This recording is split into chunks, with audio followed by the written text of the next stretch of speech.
All right, look, here's the thing. Outside crescent kicks suck. And here's why they're so good.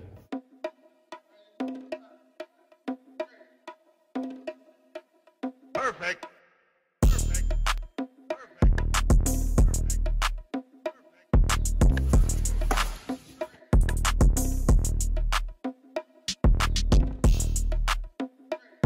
Crescent kicks, F tier kick.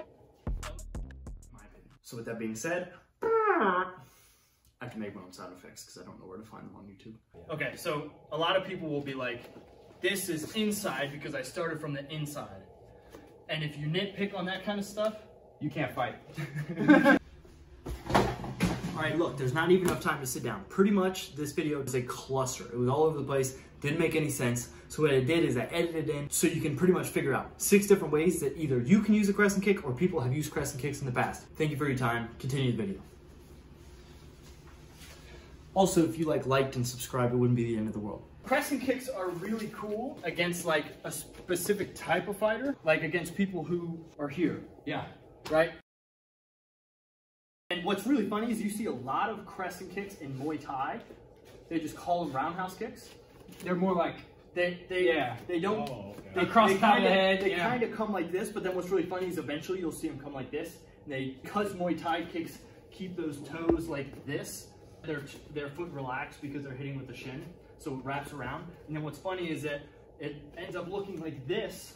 Like you'll see tons of Muay Thai guys because their stances are like this. Be here. I'm giving you I'm giving you my carotids, you know, right. my jaw and everything. Yeah. So wrapping it around. So inside kicks, boom, here, boom, and you can throw it just like it's essentially like a lazy roundhouse kick. Roundhouse kick for people with poor hip mobility. Yeah, pretty much. For people good hamstring strength, bad hip mobility. Right. Hey. So like I have Kyokushin where they'll do it from like clinch, they'll like hand trap it. Yep. Kick like that. Right. Yeah, the hand trapping. Boom, boom, and then here, and then they'll come over top. Boom. And what's really cool is that if you have the ability to do that, like you can swing it over top pretty easily. Yeah. And it's just hips. It looks so hideous. It's just hips. It's such a because of the takedown. Like if I go like this and I set my foot on your shoulder, like I'm toast. Snap, crackle, Rice Krispies. That was the inside. Yeah. Now the outside, I think has a different target. I think that this should be left for the axe kicks to come up to down. If you're up here, I don't think you should worry about going side to side. Like if I can get my foot up this side. He's got Cliff. Yeah, let me see yours. Yeah. Boom. Yeah. It's terrifying. Yeah. And then coming down on the hand and like trying to move the hand over. Yeah. So we talk about this with Eli Knight coming here, bang, and then go. Yeah, and that's something I could see you do. When this fails, so Cliff get his feet. Cliff's footwork with this, he moves, right? Go ahead. Boom. Ooh. Ooh. He's doing that sliding footwork, and he covers more distance. I'm gonna back up and just let you do it kind of in the air. Like just look at the distance. Ooh. It comes from an angle that I'm not prepared to be kicked at, from a foot that I'm not prepared to be kicked, at a distance that I'm not prepared to be kicked at. Right. Especially, we favor inside kicks, so if he's fried this ham a little bit, he's boom. Yeah. So when this leg moves, I assume. Yeah, I think that. Yeah. So people will be all... Most inside kicks, your first thought is not to over fail. Here. Yeah, it's because it's not the hardest kick. Yeah, right. Yeah. So a lot of the times when people throw inside kicks, that the immediate, I'm not going to do it right now, but the immediate thought is to turn into it. So as I turn into it, I go like this. Whoop. Yeah, and you set up that little slicey dicey. Now it's kind of like an in between of like a hatchet and an outside crescent, where it can come down, or it can come across. So if you want to work on having a good one, what I would do is go like this. Use your back leg, go like this, and then go bang, because what that's going to do is force you to work on your swivel. And if I go like this and go bang, that's what you do? Which is like every now and then. I like it to warm up that range of motion. Yeah. I mean, you can land it every now and then where you can be like this, go pop, pop, and then go like this. bang, and go up to down. If you want to practice this one, oof, what I like to think about, especially as you're hitting the bag, is staying angled away and then hitting this. And coming here and going. It pops harder than people think. People think it's got no power. Yeah. It has less power than your best hook kick or round kick or, you know, your more. Right. It has less power. Yeah. But it has some power. It has something. Yeah, you can. And if you couple it with. Land it. I like to kick, you know, one of the things I like to do, I like to kick from like this kind of stuff. Yeah.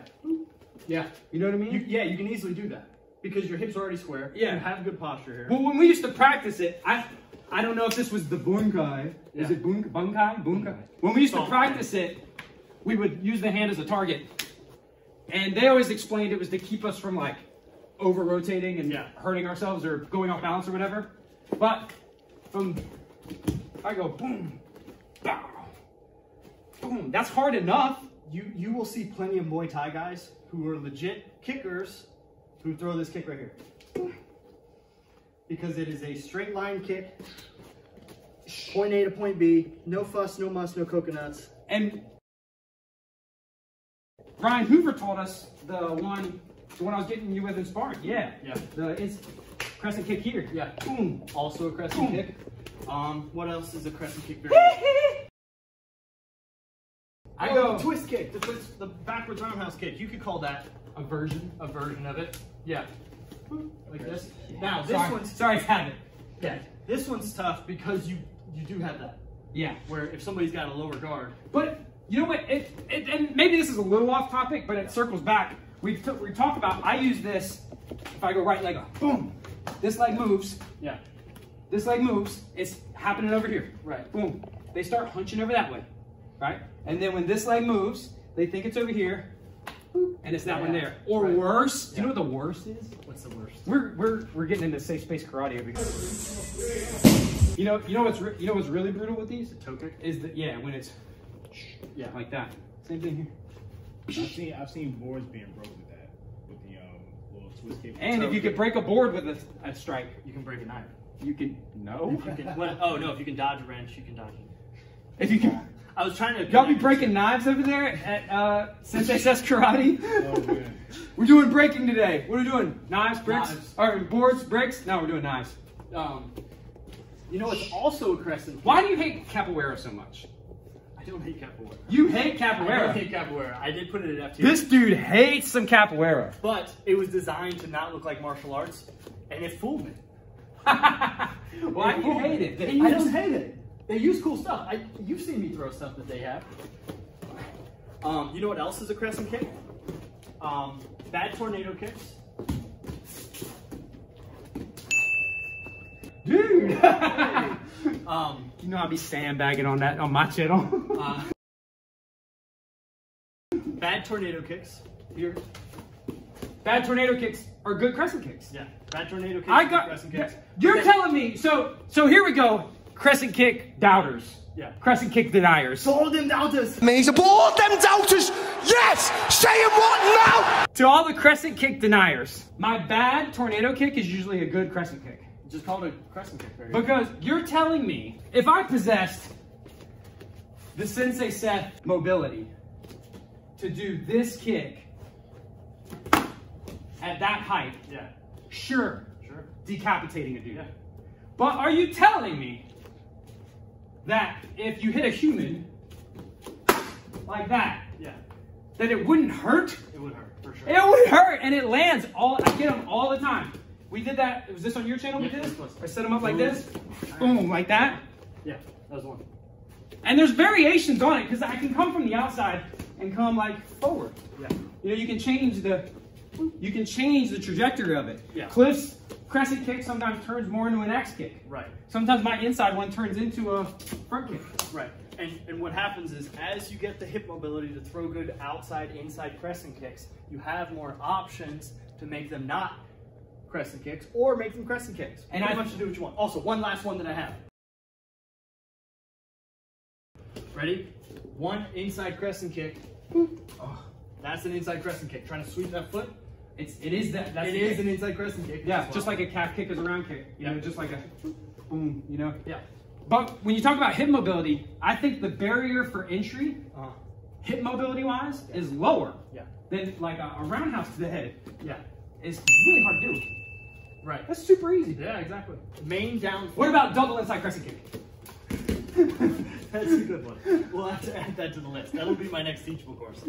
Yeah, the only issue is the shoulder. Because of the nature of coming this way. Didn't Booker T used to do? Booker T used to do that. Yes, he did. That was it. Yeah.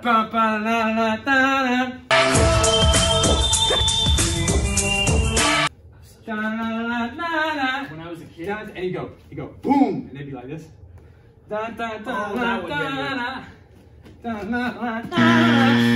Can you sing it? Sucker! all right, look, here's the thing.